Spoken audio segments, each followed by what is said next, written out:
Today I am going to show you 3 ways to transform your project to Github. Let's get started. First method is the traditional method. Basically you need to download Git Bash for this. First of all you must clone your project. To do that you must go to your Github project page, create a project and don't forget to click on the Add README checkbox.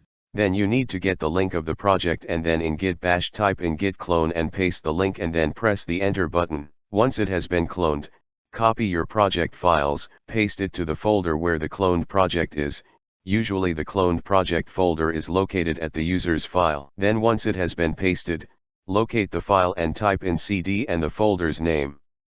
Type in git add the folder that contains your project to start the process of adding your folder to Github. Now git commit and then if you want to you can leave a message. Once you've done committing then type in git push and that's all. But sometimes it requires you to do a pain in the ass login and in that case you should download Github desktops and then push your files from there.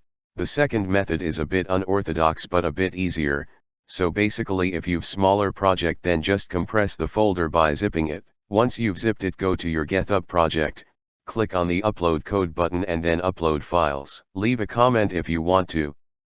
The project itself should be less than 25 megabytes in size after compressing, otherwise this option doesn't work. Lastly, the easiest option of all. But it only works with HTML files, batch codes, JS code, anything that's one text file.